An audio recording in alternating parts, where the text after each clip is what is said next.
Hey guys, welcome to the channel. My name's Ash. Today we're going to be doing a quick review of the Xbox game I've been playing called My Aunt is a Witch.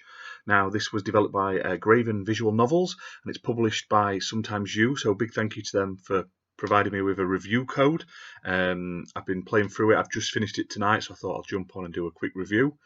This was originally released in 25th of November 2020 on Xbox, PlayStation and Switch, and it had previously been released on Steam under the title Bewitched, but obviously due to the name probably it's been changed to My Aunt is a Witch, so it doesn't interact and cause any issues with them with the obviously Bewitched film.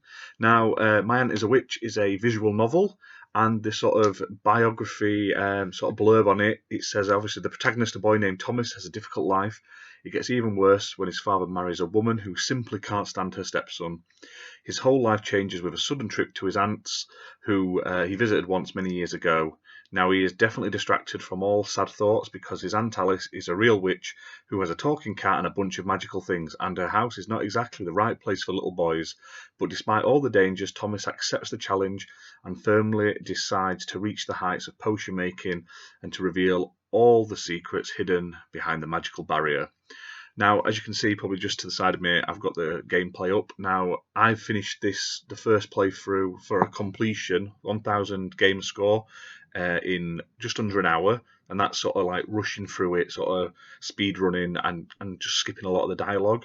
Now, if you wanted to play this game just as an actual like play through it and stuff like that, it's about 4 to 5 hours for the sort of for a proper playthrough, which I've sort of played through the majority of it again, and just to sort of click on all the other stuff and stuff like that to see what could possibly what the like, interactions do and stuff like that in case I've missed anything.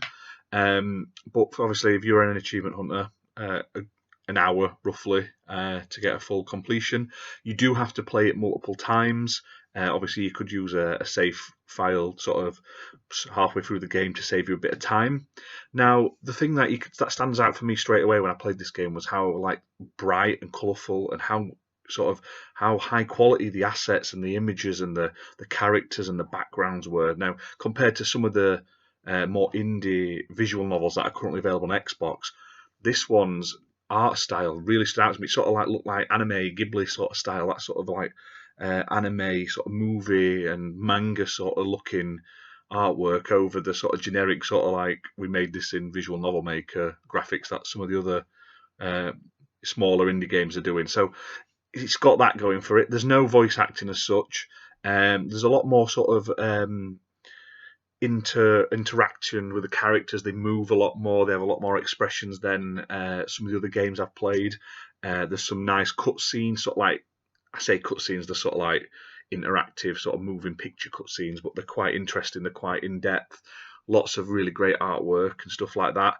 And the story's quite fun. Like I say, it's got like a nice atmosphere to it. It's got a really cool, magically sort of overtone and sort of like if you've watched Harry Potter and like the Weasley's house, you know, like it's all weird and it's got like all the roofs all weird shapes and all the rooms are all sort of higgledy-piggledy, but the charming. That's what the sort of house that the majority of the game is in reminds me of. Now, one thing this sort of visual novel game stands out with compared to others is it has a mini game in there. There's like a quick time mini game where you have to push the right buttons and stuff like that, and that happens a couple of times through the game. And also there's like point and click as well to it, so it's not just reading text and picking options. There's in between that there's other things to do. Like I think there was more. I enjoyed the point and click aspect of it.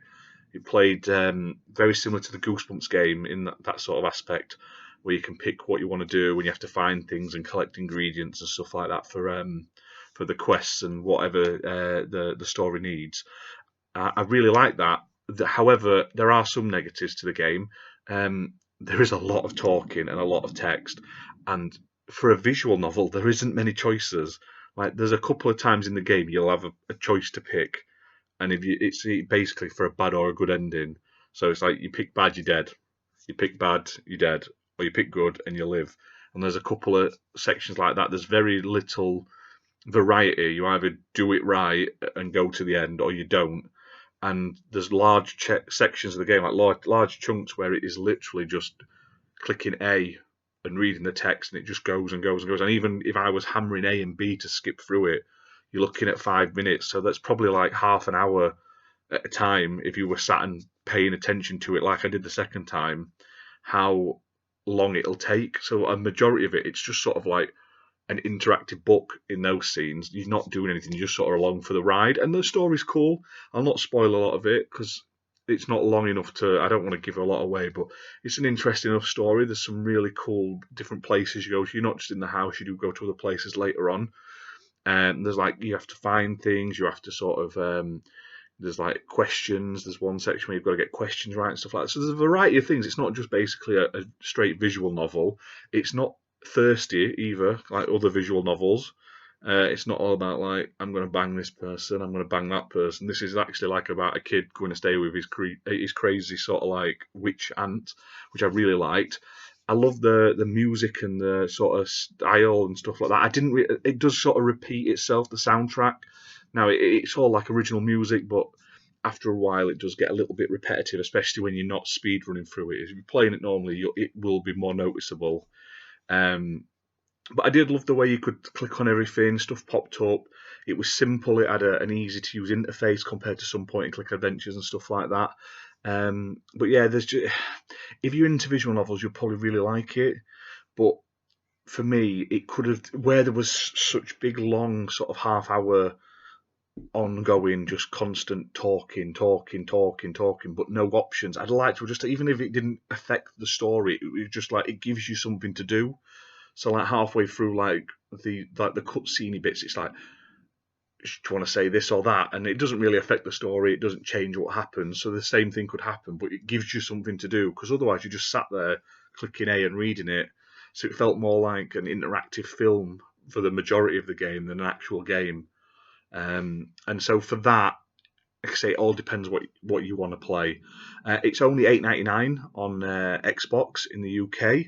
So if you're into those visual novels and you want a visual novel with good production values, I mean, it looks fantastic. As you can see here, I mean, this is like in-game. It looks fantastic compared. Everything's original.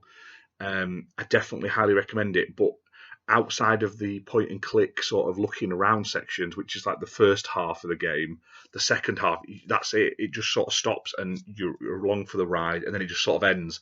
The ending is, it sort of rounds off this story, but it's also just sort of like ends. It's very, I can't say anything to give it away, but it just sort of goes, and you're like, right, okay, I'll wait for a sequel, shall I? But yeah, definitely check it out if this is your sort of game. I would probably just recommend playing it or getting it in a sale. I probably wouldn't recommend $8.99 unless you were, maybe if you had it on the Switch and you were playing it on the go. But I couldn't recommend it for $8.99 myself unless you're a die-hard sort of visual novel fan. And even then, like I say, it's one of the shorter ones I've played. But if you're an achievement hunter, 1000G easily.